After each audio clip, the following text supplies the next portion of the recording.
bumper, clear up. Outside bumper, barely.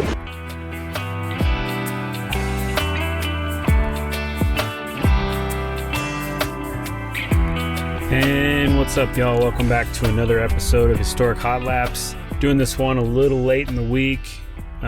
Busy weekend racing and all the news and everything that'll go with that. This is going to be our Eldora tribute episode. Obviously, we had the King's Royal in Eldora this last week.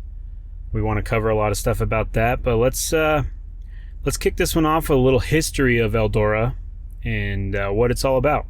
Eldora Speedway, you one of the best. You got a four abreast, often imitated, never duplicated. The greatest show on dirt, the World of Outlaws STP Sprint Cars.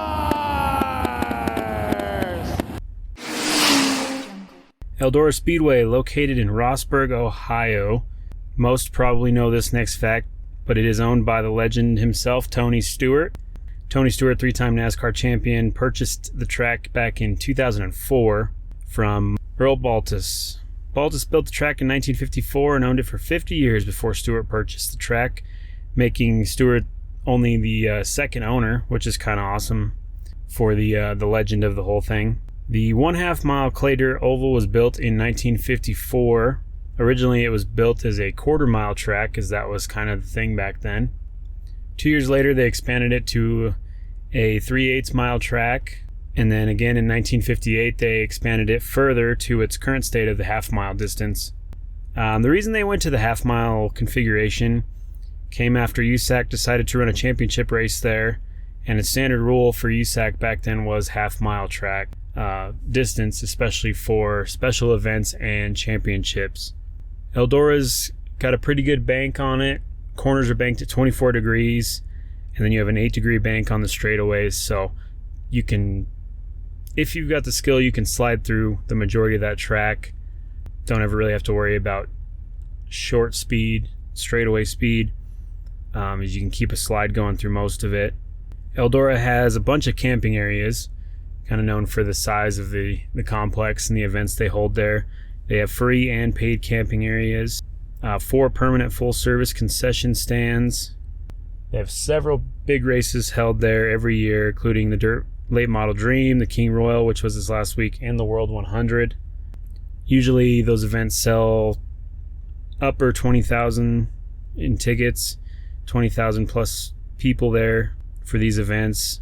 For a 1/2 mile oval, that is an incredible amount of people. In the 60s, we had 1962, the USAC National Sprint Car Circuit came to Eldora, and after that, it became a fan favorite from high-intensity racing, and just the whole track layout in itself is kind of the dream for a 1/2 mile dirt track. In August of 1965, Orville Yeadon won the first Eldora 500, which started out as a 33 sprint car feature running 500 laps, which is a crazy distance. 1 year later, Larry Cannon won the Eldora 500, and in 1967, Don Nordhorn, if I pronounced that right, won the Eldora 500. The last time this race was contested was that 1967 race. At the time, the 500 lap race kind of fell by the wayside, as there was other tracks promoting a similar event, and kind of became a competition of that. And 500 laps in 1/2 mile oval it's a lot for a sprint car from the 60s. It's a lot for a modern day sprint car. So they did that for 3 years and moved on from there. 1971, Baltus shocked the racing world when he held the inaugural World 100 there, offering some crazy amount of prize money, $4,000 to the winner, which 1971 sprint car, that was pretty good value for the race win. Bruce Gould would ultimately win that race. The event is widely considered the birth of modern dirt late model type of racing, which today is one of the most popular forms of racing on the American dirt track circuits. And the World of Outlaws was launched in 1978. Baltus recognized the promotional potential of that group and quickly booked several events at Eldora. Probably the best decision made by any promoter. with the popularity of that, Eldora hosted the season finale where Steve Kinser captured the inaugural World of Outlaws championship and was proclaimed King of the Outlaws. In the late 1970s, this crossover between the stars of Indianapolis and USAC kind of dwindled, and the era of super modified cars kind of declined as well.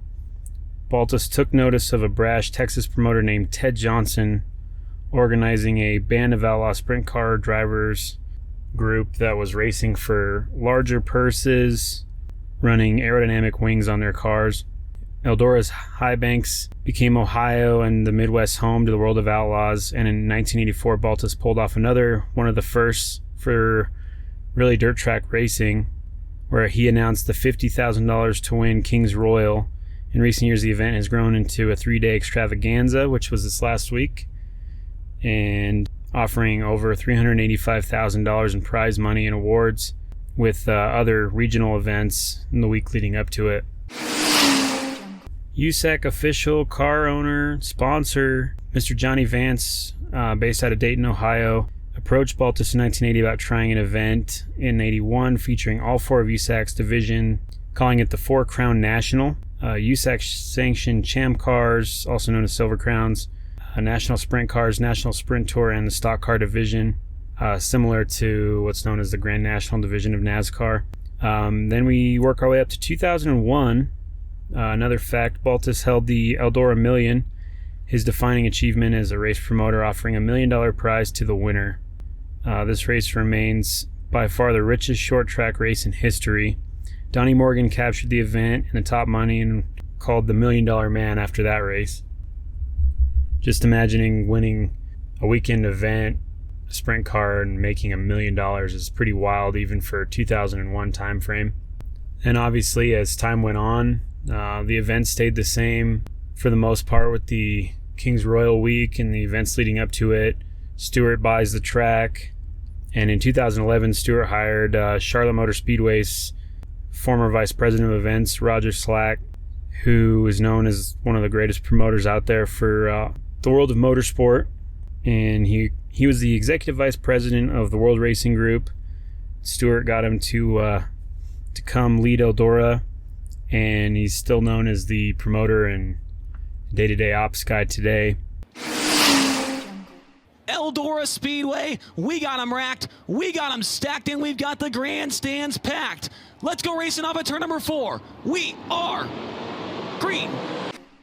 So let's talk the King's Royal.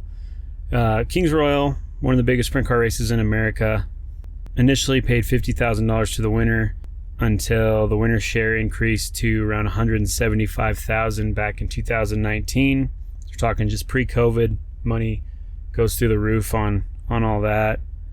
The King's Royal is typically run in July, obviously, while we're doing this episode.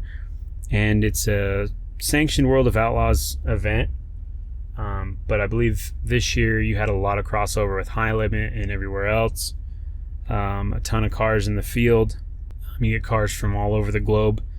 A lot of Australian drivers show up for this. It's the biggest sprint car week in America. The only other thing that competed is there was a short time from 93 to 2003 where, prior to Tony Stewart owning the track, they ran what was called the Big One, and that one was $100,000 to the winner, and that's kind of been rolled into the current week of Eldora racing that we're talking about this week, and that event. It returned in 2022 as part of King's Royal Week. Last year, 2023, the Eldora Million was ran there as well, and winner's prize was $1,002,023. So some of the winners of the Big One, 1993 had Jack Hodenschild, 94 Kenny Jacobs, 95 Steve Kinser, 96 Mark Kinser. You're gonna love this one. 97 Dave Blaney, 98 Dave Blaney. So back-to-back $1 million for Dave Blaney. 99 was Kevin Gobrick. 2000 Mr. Steve Kinser. 2001 PJ Chesson. Donnie Schatz got it in 2002. 2003 was Darren Pittman, and then took that long break till it returned in 2022 were Brent Marks, and last year was Logan Shart. So a lot of big time money winners there. while we're talking about kind of the history of these big races, the Dirt Late Model Dream, that race is a 100-lap race that has been run annually every June since 1994. The World Racing Group is currently the one that sanctions it. They're also the ones with their hands in Charlotte Motor Speedway and all those other places like that. The race is noted for its prize money, which is worth about $100,000 for a dirt late model race. That's $100,000 is a lot of money, so that's pretty awesome. And then, Eldora's got some good speed records. Currently, the 410 Sprint All-Star Sprint record goes to David Gravel, who did the half mile in 12.5 seconds on September 23rd, 2020. David Gravel also holds the record in the World of Outlaws division for a 410 sprint there with a 12.6, so just barely off his time from 2020, and he set that one in 2021. The King's Royal event, July 20th, 2002, that record is held by Joey Saldana at a 13-second flat lap time. Non-wing USAC National 410s, Jerry Coons Jr. in 06, September of 2006, ran a 14.7 second lap on that one. And then a wing sprint in 1988, Brad Doty, 14.7, and that's a USAC wing sprint, so that's kind of gone by the wayside in that division. That's more where you'd see World of Outlaws now. So yeah, back in 92, the CRA Sprint Series of 410s, Richard Griffin set the 15.7 second lap time on that one. And then some late model action, the UMP World 100 record in 2018 by Brandon Shepard, 14.7 seconds in a dirt late model. That's flying, that's awesome. Modified dirt, Brian Ruhlman in 2022 at a 16.4. And while we're on it, USAC National Dirt Champ 05 by Josh Wise at a 15.3. And we got to throw a midget title in there too. USAC National Midgets to Mike Hess in 04. He ran a 15.8 lap time there. So a lot of quick laps going down in Eldora. It's pretty awesome. This half mile that was designed as a quarter mile and then expanded to a 3/8, and then from there gone to a half mile. And there's just been some really, really good drivers have gone through there. Obviously, it meant a lot to the dirt racing community if a guy like Tony Stewart's going to buy it, and he's owned it for 20 years now. So the event just keeps growing. Crowd sizes get bigger and bigger. I haven't seen full attendance numbers for this year's race, but I'm sure it surpassed the mid 20,000 people at that event. They just keep adding on to it and making it better and better. And that's kind of a quick rundown on the history of Eldora. Little different kind of segment this week, but we had to celebrate the track itself as it's held so many great events, made so many drivers, a lot wealthier than they were going into it. A lot of the legends have won there. And then obviously it's Eldora week, so we had to do it. All right, let's cover some racing news from this week. We don't usually cover a lot of F1 stuff, but we'll talk about it real quick. It appears that Kevin Magnussen will not be renewing his contract with Haas. This does leave an option for some sort of IndyCar crossover. However, he has been asked about that in several interviews, and he's focused on F1 primarily. So I doubt anything will happen there, but nonetheless, the interwebs are talking about it, and anything's possible these days. IMSA, looks like Ross Chastain of NASCAR fame, he's going to jump into the IMSA Michelin Pilot Challenge next month at Road America. Looks like he'll co-drive the number 16 Skip Barber entry for that weekend. Somehow the schedule's aligned and he had the opportunity. This makes another crossover type of driver, so that'll be fun to watch for those who are interested in the IMSA Michelin Pilot Series. High Limit Sprints. Kubota High Limit Sprints announced they will head to Perth Motorplex in Australia at the end of December. They're going to run a weekend there, December 28th through 30th, which that'll be exciting. Right in the middle of the off season for us, it'll be a good time to watch coverage. I imagine that'll be available on Flow Racing, but we'll just see as it gets closer. But finish off the year with some down under dirt racing, so that'll be exciting. IndyCar news. We'll cover the race results shortly, but Toby Sowery returned for Toronto with Dale Coyne Racing, and he's also going to race at the Portland Raceway. So a couple more races for Toby Sowery, so that's exciting. Hunter McElrea also racing in Toronto for Dale Coyne. A little late coverage now, but that was an announcement they made. Probably the first of many for him, being as he's doing so well in NXT and, you know, has a little bit of financial backing to him. And really the last IndyCar thing we have to cover is Prema. Prema Racing, the new team for next year that will be Chevrolet powered. They have ordered 5 chassis from Eldora. They've got a huge spare parts list valued at over $1 million worth. They're working on some crazy sized shop outside of Indy for their home base. They've got some good finance behind them, so it'll be exciting to see what they can do. Obviously, no idea who they're going to do for drivers yet, but that's all right. They've got chassis on the way. Chevrolet's got engines dedicated to them, and they've also got tractor trailers ready to do some car hauling. So pretty strong overall. Not a lot in the NASCAR world. Obviously, it was Brickyard weekend, which we'll cover that race here shortly as well. Did announce Doug Bowles, the IMS president, the Indianapolis Motor Speedway president, mentioned in an interview on NASCAR radio that the Brickyard Oval will return again next year. And then after that, they're looking at maybe doing an alternate schedule where every other year is a Brickyard and they do the road course. Personal opinion, the road course is no good for NASCAR. They just need to stick to the oval. Even in a next-gen car where the racing's the car's a little heavy, it can be a little blah. It's better to see that than a road race at Indy for the guys in the NASCAR. So we can hope that they keep that going with the Brickyard. And race results, race recap, whatever we want to call this segment of the show. Obviously, this is our Eldora episode, so we will cover Eldora first. You had a whole bunch of cars from all the 410s you can imagine showing up, 410 sprints for King's Royal Week, as they call it. So start out Wednesday night, the double down duels. Formatting, they did 2 groups, multiple qualifying rounds, multiple heats to win, and then a 25 style group main split up in between the 2 groups. So everything was basically half a field because of the amount of entries and everything else they have for that. Going into it, this, like I said, this is a huge event. So night 1, Group A feature, Logan Short, and Group B feature winner, Giovanni Scelsi.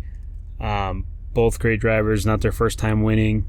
Payouts for that Wednesday night is a little less. I believe they're 20 or 25,000 per feature on prize money for that one. And then Thursday night's where it starts to get real exciting. You've got the Joker jackpot, $100,000 prize on the line, and similar deal, multiple qualifying rounds based on your previous night is if you get in Group 1, Group 2. Mains features, all the normal stuff for a $100,000 prize. And Mr. David Gravel made it happen. Won that $100,000 prize, the Joker's jackpot. Off to a super good weekend for him. I mean, a $100,000 prize in a night's racing is nothing to look past. Super impressive run by him and that team.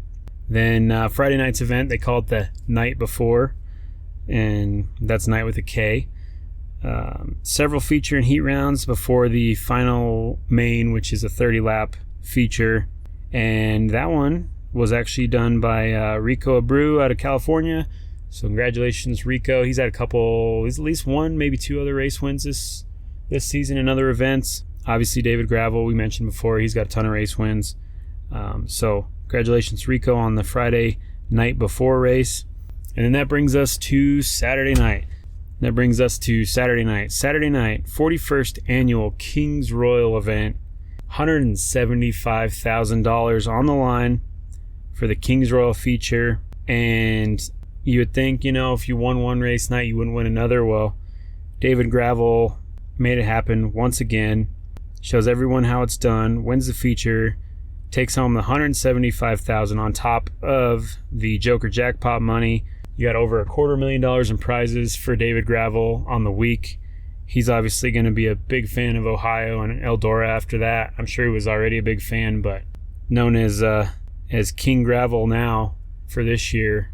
You imagine if he can repeat that next year, that'd be wild. But that's the recap of the Kings Royal event at Eldora.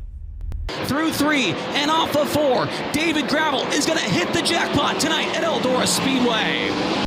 Yeah, 40 laps at Eldora. A lot happens and a lot can happen, and seems like for every reason there's always tire dramas here for whatever reason, and just happy to be on the right side of it and finally win a big race here. I've won a decent amount of races here, but always the prelim night, so to get a big one like this feels really, really good.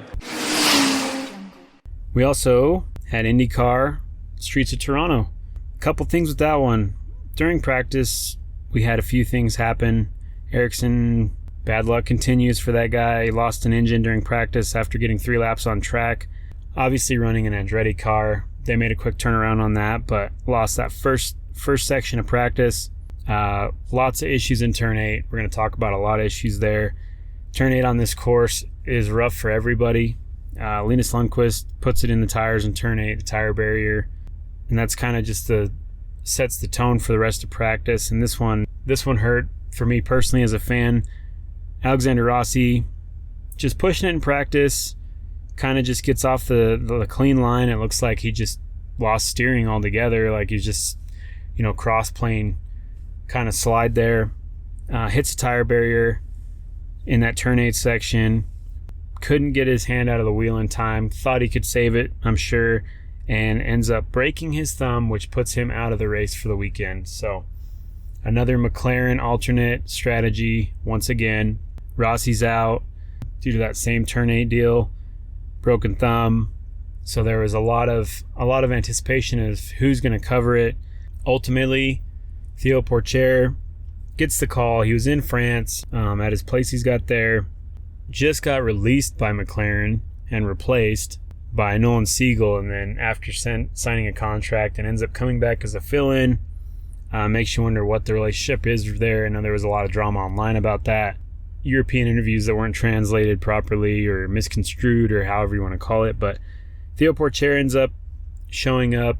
So let's move on to qualifying, because that's really what happened. Theo Pourchaire takes a train, a plane, another train, gets picked up at the train station, hustled into the Toronto track, makes it there an hour before qualifying to get, luckily it's McLaren, so they know his seat fit and everything else, but goes straight from France to the track. Does pretty well during qualifying. Really no issues getting back into it. He's a professional. The thing when we got to qualifying that everyone noticed was Andretti was fast. All their cars were fast. The Meyer-Shank sister cars to Andretti, those were all fast. And ultimately, the king of the Andretti cars, Colton Herta, takes the pole. Not his first one of the year. Exciting nonetheless. So let's get into the race. Going into the race, we had a couple things going on with track conditions, and there's a lot of real close calls in that turn 8. One thing that was incredibly impressive is Graham Rahal in that RLL car. They were having issues with their steering wheel controls, electronics, all kinds of stuff, right? So they take a pit to do 4 tires, fuel, and a steering wheel change, and they end up changing steering wheels, and it only added somewhat like 2 seconds onto their pit lap, like a full steering wheel change, which is incredible. How they manage that, it's not seeming like something you practice a lot, but that just shows like Graham's been in the game a long time and he knows how to get it done. So Graham gets the steering wheel change done in 2 seconds, and it was wild. So if you haven't seen it, you need to check it out. And the rest of the race ran pretty consistent to a Toronto race for the most part until we had a Ward lose it kind of at the outside of that blind corner and end up with a huge pile up of cars. Local yellow was thrown, but it was kind of too little too late with the amount of time that it takes everybody to recognize it coming through a corner. There were so many cars involved in that, and then it ended up being that Ferrucci flies through the air, lands on his top. He's got Rasmussen's wing inside the halo with him. I mean, it's a wild one. Everybody's good. A lot of shocks to people. I know Award got hit, blindsided a couple times while he was sitting still in the car, waiting for everything to calm down. These other cars coming around the corner. He was upset they didn't throw the yellow sooner, but it looks like from all the replay stuff that they did throw it pretty quickly. Either way, it was a wild turn of events. You get all that cleaned up. At that point, you've got like 12 cars on the lead lap is all. It's wild. So your pecking order of drivers who would be in the top 10 were pretty tore up because, Pato was running mid 10th, so I want to say 6th or 7th when all this went down. So you had all the guys behind him, Ferrucci's and all that. They got tore up into it as well. We get back to racing after the cleanup. Obviously, the red flag for a little bit. Try to clean up the track. Get going again. Coming in a run. I just got to say, I don't know what Penske's got going on with karma or whatever the case may be, but they've got to fix whatever they've got in their program. McLaughlin's running super strong. He's definitely a top 5 contender for the whole race. Obviously, we're in a points championship. We're getting to that point in the season where that's a big focus. So Will Power sends it in too deep in the brake zone, shunts McLaughlin off into the wall, ends his day, and then ends his own day because it was avoidable contact penalty and he's got to do a drive-through. And overall, all that did, no matter how the race was finished, is Pelot was still out there to get a podium and get the points. And as the points leader already, all he did was ruin Power, ruined his own, and he ruined McLaughlin's points hunt. They both could have solid finishes. They were both fast. Newgarden's still having a rough time, but he was, 8th, I believe, at the time, or something like that. He had made up quite a bit of ground. So, whatever Penske's got going on, they've got to fix it. Their program's not right. I would love to see the team meeting the day after that one, the debrief, because McLaughlin was cordial, but he was obviously upset. He waited for him to come back around, gave him kind of a clap salute. No double birds like Will Power would give, but either way, just something's got to change in that program. Getting to the end of the race, Herta led the entire race, dominated, gets the win. You've got Kirkwood behind him, who's arguably got a better car in the straights, but maybe not as good in the corners. They were kind of back and forth on lap times. But Colton at the time, I believe he was 7th in points. Kirkwood was down a little bit further than that. He had the pole, he had the fast car all day, ends up getting the win. And you've got Kirkwood in 2nd, and Dixon doing Dixon things, and works his way from the back up to catch a podium. I don't think that guy can go away from a racetrack without a podium trophy. So it ends up just is crazy. But for Herta, it was good. He got he broke his race winless streak. He had 41 races that he'd been in that he hadn't won, which is crazy coming off the momentum he had when he was like 18 coming into the series. So I believe he went from 6th to 4th in the championship points based on that. So he's in there. He's in the hunt. He's got his pole positions. He's been running strong. They were definitely due their win. They were due. So post Toronto, here's where we're looking at for championship points for the top 10. There's very little margin in a few of these, but we'll just give the rundown by numbers. First place in points right now for IndyCar, Alex Pelot. 2nd place, Will Power. 3rd place, Scott Dixon. 4th place after that race win, Colton Herta. 5th place, Pato O'Ward. 6th place, Scott McLaughlin, and that's after a DNF. 7th place, Kyle Kirkwood. 8th place, Joseph Newgarden. 9th place, Alexander Rossi. Even with outrunning that race, that's nice that he's still in the top 10. It's looking like he will return. Luckily, we have this Olympic break, so got a couple extra weeks to recover. He's already had surgery. Things went well. Now he's rehabbing. He's a tough driver, so he'll be back. But he's 9th place currently. And then Santino's still, even though he was on his lid, hanging on to that 10th place spot for points. So overall, IndyCar was a pretty exciting weekend. A lot of shakeup, a lot of emotion, a lot of things going on there. So now we take our break for a couple weeks. And we'll see what happens on the return of Rossi. And moving on to the return of NASCAR in Indiana. Let's start off with Truck Series at IRP, Indianapolis Raceway Park. Stage 1, Christian Eckes runs it great. Before I get too far into it, this was such a clean race. I don't believe we had a single pileup of trucks. I think maybe we had a couple of them get a little squirrely, but short track race on trucks, like this race needs to happen every year. Super clean race, just fun, enjoyable to watch, a lot of passing action, a lot of good stuff. Obviously the trucks that dominate, but overall just super, super awesome. So stage 1, Christian Eckes, stage 2, Christian Eckes, and then oddly enough, Ty Majeski gets the win, and I thought that he had already won this year, but according to the notes and the records, this is his first win of the year. What makes it real impressive is he served a drive-through penalty, I believe, in stage 1. So he went from the back all the way to the front to get the win. So super impressive run by Ty Majeski.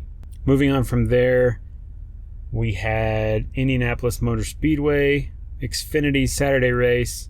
Shout out to Connor Daly and the effort him and the Polka Dot team had in that one, running that Toyota. Man, they were top 10 car all day. Super awesome to see. His first Xfinity Oval race. Congrats to Connor on that one. Looking at the stages, is kind of how you expected it to go based on how, if you watch the first little bit, how cars are running. Stage 1 had Riley Herbst. Stage 2, Ryan Sieg. And then the win after flipping the second stage, you had Riley Herbst again. Coming out of the short chute, I believe between 3 and 4, had a wicked good pass. I thought Xfinity at IMS was really good. I know there's been a lot of back and forth online about it. Denny Hamlin posts his funny stuff that he thought it was good. He does these one-word posts, kind of cryptic messages.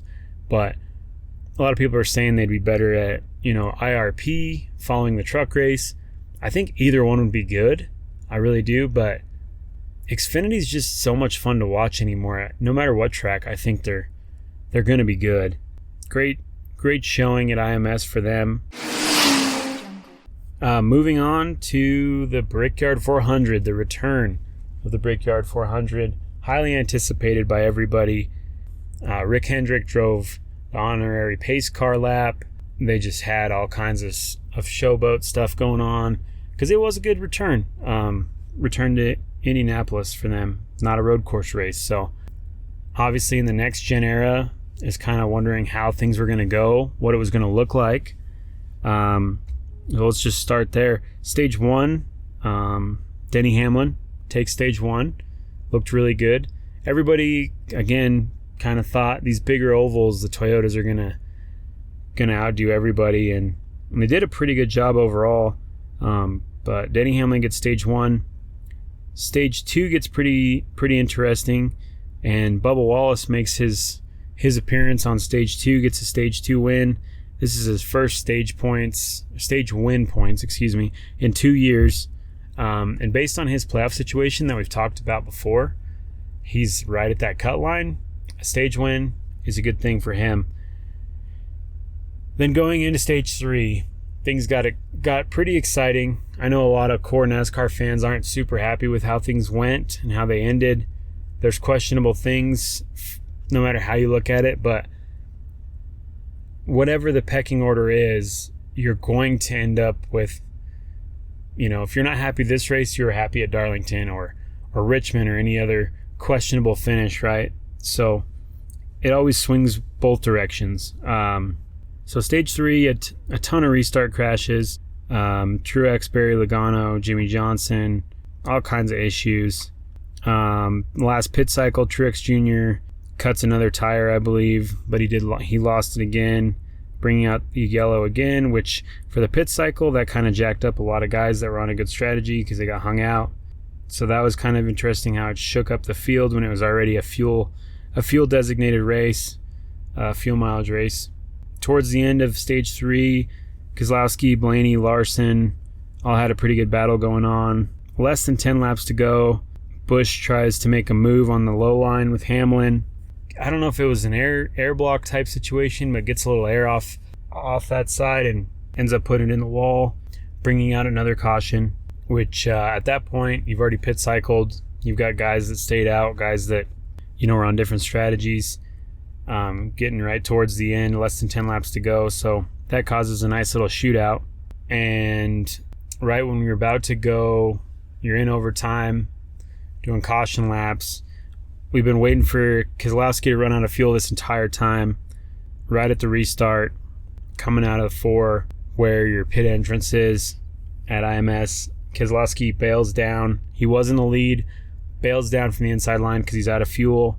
Larson moves up to that spot because at this point, you've already selected, Blaney's kind of hung out because being on the front row, you're going to choose high line or low line. Well, you're going to choose the opposite of, so you can stay up front, you're going to choose the opposite of whatever Keselowski picks because he was in first place and he was the control car at that point. So you go into it with the high line. Well, Larson moves up, takes Keselowski's spot, puts him at an advantage. Anytime you're at IMS on the low line, you're going to have an advantage. Obviously, that leaves Blaney out, hung out a little bit. Blaney's still technically the control car because he goes from second to first, but he's in the high line versus the low line, which is what you would pick if you were in first at the time of choosing. So green flag drops, Larson and Blaney side by side, and another wreck. So we're still trying to get through it. We're already in overtime at this point, trying to get to another overtime. It's just nonstop with these wrecks and everything else, and you end up seeing more and more overtime action. This mid-pack one actually brought out the red flag. A lot of people are also saying, like, should he have red flagged it? Well, you're on a fuel mileage race anyway. Half the fuel's going to run out of fuel. NASCAR knows that. They watch that. But also, there was enough tangled up, and it's so narrow in the straightaways of Indianapolis to clean up safely for the cleanup crew. They kind of have to red flag it at that point. It wasn't to try to extend anybody's fuel mileage overall. Safety's number one, right? So they end up red flagging it. And the best part about it at this point, they red flag it, of course, interrupt the broadcast. So this is where the debate comes between apps versus, over-the-air coverage. Obviously, this race was an NBC product on USA Network, and you've got Biden announcing he's going to remove himself from the presidential race on a Sunday afternoon when you're red flagged at the Brickyard 400, going into another overtime event. So they move the race coverage. I didn't notice an interruption because I was watching it on NBC Sports, but you definitely did if you were watching it over the air. And this is where this kind of stuff gets annoying. Like, my personal opinion, you're going to interrupt a race that 4 million people are tuned into over some news I doubt 4 million people really care about. Now, the Trump assassination thing, like, that's different. A guy dropping out of a race, like, that can't wait until the end of the race, like, it's done. It's not an emergency deal. It's not that exciting, and it's not really a surprise. But personal opinions aside, doesn't really matter. They stopped the coverage, which kind of screws a lot of people out of seeing how the race finished off. But we get into another overtime start. You've got Larson and Blaney at the front of the pack. Just as you get going, Preece gets out of the pack, touches the wall on the inside line, and it appears he's trying to get going, whether he's out of fuel, whether he's got flat tires, whatever it might be. The caution is held for a little bit, and this is also another debate. This has been the biggest debate of all, because if you're Blaney, you throw the caution before the white flag, you still have another shot at a restart. The white flag drops, and then you go to caution with Larson in the lead, because Blaney's in second at this point, and Larson gets the win automatically. Well, that's exactly what happens. So they go past the start-finish line, catch the white flag, then the yellow comes out, and it's finished under a parade with Larson at the front. Here's the debate. When should they have thrown the caution? Well, clearly, immediately after, it looked like Preece was trying to get down in the runoff and get out of the racing lines, and it looked like it was going to be safe. Indianapolis Motor Speedway is a 2.5 mile oval. You have time to figure it out. You've got extra you've got 30 seconds more to make that call than you do at most other tracks. So whatever your opinion is on if NASCAR did it right, did it wrong, either way, it ends up with Larson getting the win for Chevrolet, Hendrick Motorsports, 30th anniversary of the inaugural race where, again, Hendrick Motorsports and Jeff Gordon won. Kind of one of those deals, which people think because of that there's, a setup, blah, blah, blah. I personally think they just took their time making a decision. When watching the live coverage, I personally thought that Priest was going to get going. He obviously didn't. Like I said, they have extra time. They could have thrown the yellow half a second before the white. Who knows how they respond? Maybe they tried to. Maybe maybe they hit the button and the white flag was already out at that point. I mean, what are you going to do? Re-rack everybody and do another 3 laps? Half the field's running out of fuel anyway. I don't know. I think there was several restarts and Larson did well on all of them. He drove up through the back of the pack. He kind of was driving like he was in an Indy car, the way he was making passes. He did things other guys weren't doing. There's been a lot of timing and scoring of did he jump the restart, this and that. It doesn't appear he did. Denny Hamlin pulled it up and talked about it on his show on Action Detrimental, and he said that timing and scoring, they literally couldn't have been more identical when they took off. The difference is Blaney starts in second gear, Larson starts in first, and I don't know how they're geared for overall speed, but it seems like that would get you just, if you get 2-3 mile an hour off the jump and you're smooth through it, you carry that 2 and 3 mile an hour advantage all the way through the first turn, at least the first turn, if not further. So until you get up to full speed, which would give Larson the jump for sure. And we know that Chevys have been worse on fuel mileage but better on speed at a lot of tracks. Fords have struggled on both. So it's hard to say. But either way, whatever the drama may end up, whatever anyone may feel emotionally about it, Larson won, 30th anniversary, and we're coming back again next year for another Brickyard, so maybe Blaney will get his chance there. I get it, he's probably upset, but these things happen. Another thing that was interesting during the post-race interview celebration, Larson said, "I can't wait to see you guys again in May," kind of dropping the hint that he will be back to do the double again.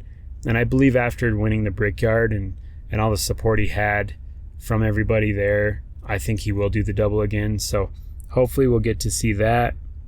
Just such a prestigious place and such hallowed ground, and pretty neat to get an opportunity to race here on the oval again. And what a job by our team. I mean, never gave up at all. And we had the pit stop issue there early on, and just fought and dug and had things work out. So just can't thank them enough. HendrickCars.com, Valvoline, Chevrolet, Ginya Ramen Bar, Prime, all the fans too. I love you, Indiana fans.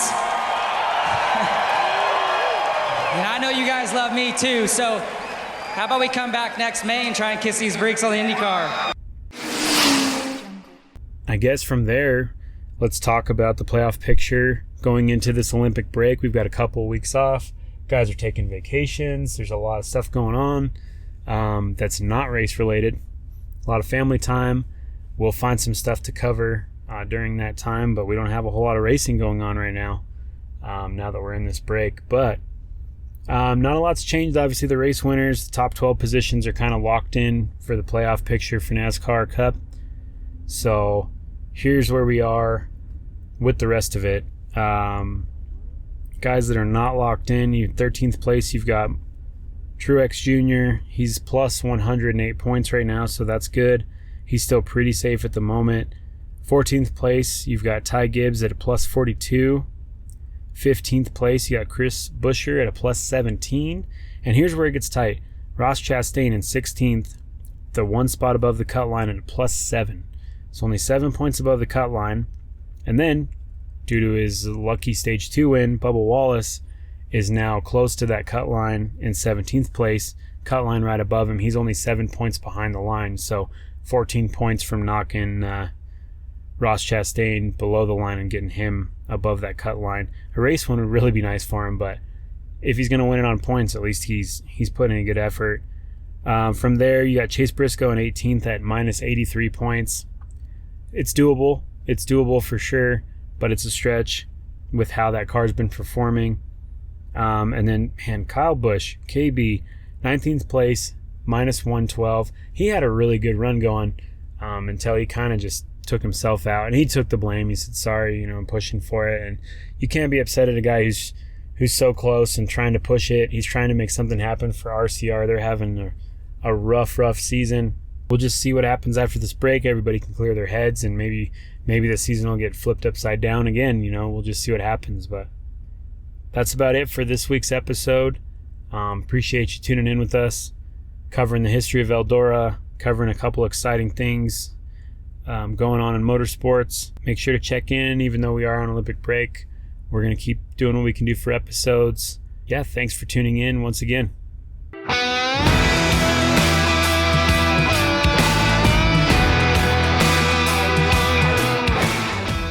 Thank you for sharing your time with us. If you enjoyed today's episode, make sure to subscribe and leave us a review wherever you listen to your podcasts. Don't forget to follow us at HistoricHotLaps on X and all your other social platforms for the latest updates and sneak peeks into upcoming episodes. You can reach out to us directly at HistoricHotLaps@gmail.com. Send us your feedback, questions, comments, opinions, and additional subject matter you'd like us to cover. Thanks for tuning in.